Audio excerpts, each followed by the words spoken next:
नमस्कार मित्रांनो, the GK zone Marathi या चॅनलमध्ये आपले स्वागत आहे. आज आपण स्पर्धा परीक्षांसाठी आवश्यक असलेली प्रश्न उत्तरे घेणार आहोत. चला तर सुरू करूया. महाराष्ट्र राज्यातील एकूण किती गावे स्मार्ट अँड इंटेलिजंट करण्याची योजना आखण्यात आली आहे? महाराष्ट्र राज्यातील एकूण 3,500 गावे स्मार्ट अँड इंटेलिजंट करण्याची योजना आखण्यात आली आहे. नागपूर जिल्ह्यातील सातनवरे गावात देशातील पहिल्या स्मार्ट आणि इंटेलिजन्स प्लांटची सुरुवात झाली. राज्यातील प्रत्येक तालुक्यातील 10 गावे या योजनेअंतर्गत केली जाणार आहेत. पहिल्या टप्प्यात एकूण 3,500 गावांमध्ये हा प्रकल्प राबविण्यात येणार आहे.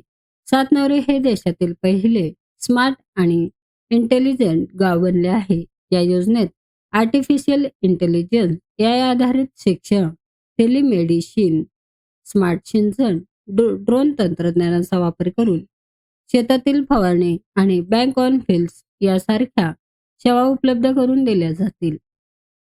दरवर्षी राष्ट्रीय क्रीडा दिवस केव्हा साजरा करण्यात येतो? दरवर्षी राष्ट्रीय क्रीडा दिवस 29 ऑगस्ट रोजी साजरा करण्यात येतो. हा दिवस महान हॉकीपटू मेजर ध्यानचंद यांच्या जयंतीनिमित्त साजरा केला जातो. मेजर ध्यानचंद यांना हॉकीचे जादूगार म्हणून ओळखले जाते.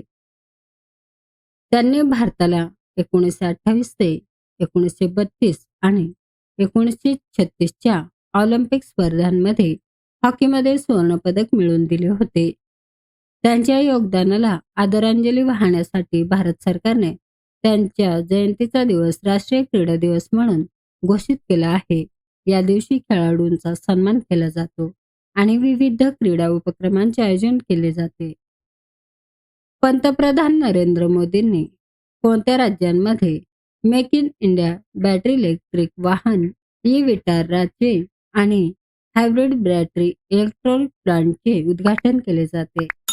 गुजरात राज्यामध्ये make in India battery electric वाहन ई-विटाराचे आणि हायब्रिड बॅटरी इलेक्ट्रोड प्लांटचे उद्घाटन केले जाते. पंतप्रधान नरेंद्र मोदींनी गुजरात राज्यामध्ये मारुती सुझुकीच्या पहिल्या इलेक्ट्रिकल कार SUV ई-विटारा आणि हायब्रिड बॅटरी इलेक्ट्रोड प्लांटचे उद्घाटन केले आहे. गुजरात राज्याची स्थापना 1 मे 1960 रोजी झाली असून मुख्यमंत्री भूपेंद्र पटेल, राज्यपाल आचार्य देवव्रत आणि राजधानी गांधीनगर आहे. या प्लांटमुळे बॅटरीच्या एकूण मूल्यांपैकी 80% पेक्षा जास्त उत्पादन भारतातच होणार आहे. यामुळे देशाला आत्मनिर्भर होण्यास मदत मिळेल. ऑगस्ट 2025 मध्ये दिल्लीत मादक पदार्थ तस्करी विरोधात महसूल गुप्तचर संचालनालयाने DRI कोणत्या ऑपरेशनला सुरुवात केली आहे? ऑगस्ट 2025 मध्ये दिल्लीत मादक पदार्थ तस्करी विरोधात महसूल गुप्तचर संचालनालयाने ऑपरेशन रेनबो या ऑपरेशनला सुरुवात केली आहे. हे ऑपरेशन आंतरराष्ट्रीय स्तरावरील सायबर गुन्हेगारी नेटवर्कचा पर्दाफाश करण्यासाठी सुरू करण्यात आले आहे. DRI ची स्थापना 1957 मध्ये झाली असून मुख्यालय नवी दिल्ली येथे आहे आणि ते केंद्रीय वित्त मंत्रालयाच्या अधीन येते. या व्यतिरिक्त DRI ने ऑपरेशन वीड आउट सुद्धा सुरू केले आहे, ज्या अंतर्गत देशभरातून हायड्रोपोनिक वीड जप्त करण्यात आले आहे. कोणत्या राज्यातील प्रेमचंद पुखरंबम यांना ललित कला अकादमी पुरस्काराने सन्मानित करण्यात आले आहे?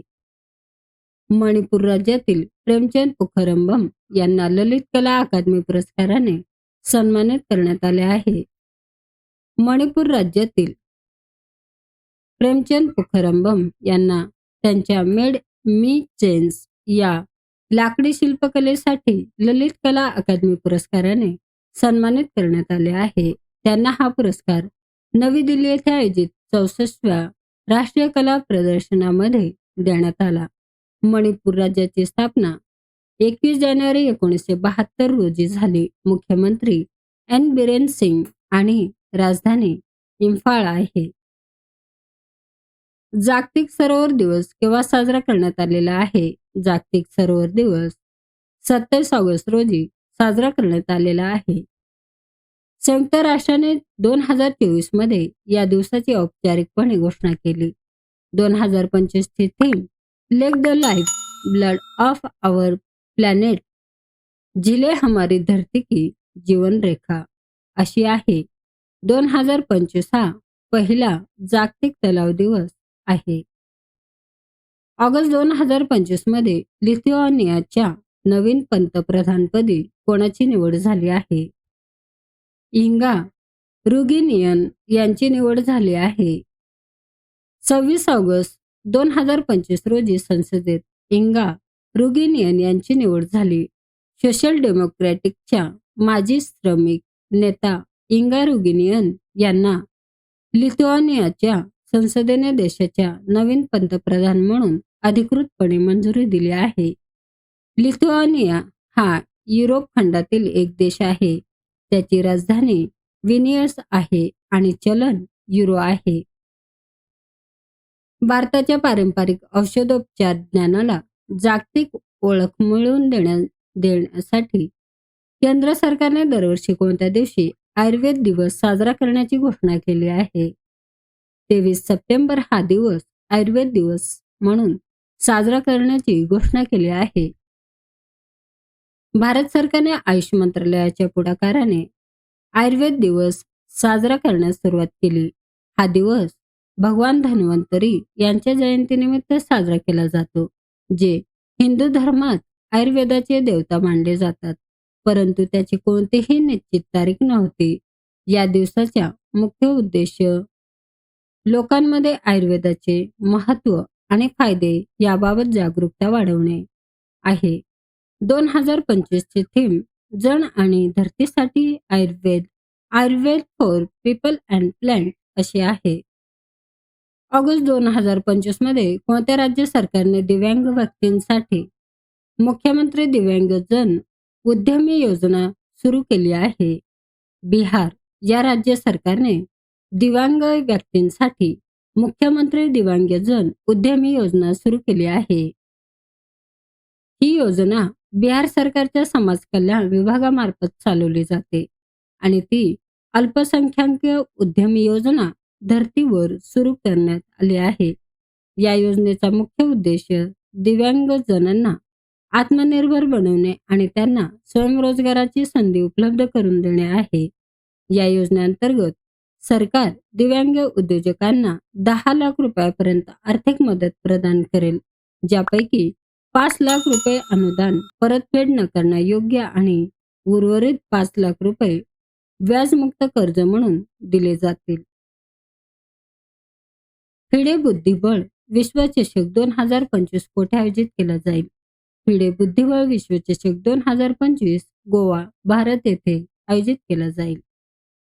फिडे बुद्धिबळ विश्वचषक 2025 भारताच्या गोवा राज्यात 30 ऑक्टोबर ते 27 नोव्हेंबर 2025 या कालावधीत आयोजित केला जाईल.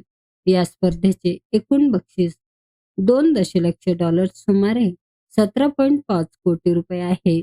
फिडे व चेस फेडरेशन ही आंतरराष्ट्रीय बुद्धिबळ खेळाला नियंत्रित करणारी सर्वोच्च संस्था आहे, ज्याची स्थापना 20 जुलै 1924 रोजी झाली होती आणि तिचे मुख्यालय स्वित्झर्लंडमधील लुसान येथे आहे. ऑगस्ट 2025 मध्ये टोल प्लाझा कर्मचाऱ्यांच्या मुलांच्या शैक्षणिक आकांक्षा पूर्ण करण्यासाठी आरोहण परियोजना सुरू केली आहे. ऑगस्ट 2025 टोल प्लाझा कर्मचाऱ्यांच्या मुलांच्या शैक्षणिक आकांक्षा पूर्ण करण्यासाठी आरोहण परियोजना भारतीय राजमार्ग प्राधिकरण NHAI यांनी सुरू केले आहे. हा प्रकल्प नवी दिल्ली येथील NHAI चे अध्यक्ष संतोष कुमार यादव यांनी सुरू केला. याचा पहिला टप्पा जुलै 2025 ते मार्च 2026 पर्यंत चालेल, ज्यासाठी 1 कोटी रुपयाची रक्कम वाटप करण्यात आली आहे. या अंतर्गत 500 विद्यार्थ्यांना इयत्ता 11वी ते पदवी अंतिम वर्ष दरवर्षी 12,000 रुपये शिष्यवृत्ती मिळेल, तर 50 गुणवंत विद्यार्थ्यांना 50,000 रुपये मिळतील. ही योजना SMEC ट्रस्टच्या भारत केअर्सद्वारे राबवली जात आहे. मित्रांनो, चॅनल आवडला असेल तर प्लीज नक्कीच सबस्क्राईब करा, व्हिडिओ लाईक करा. धन्यवाद.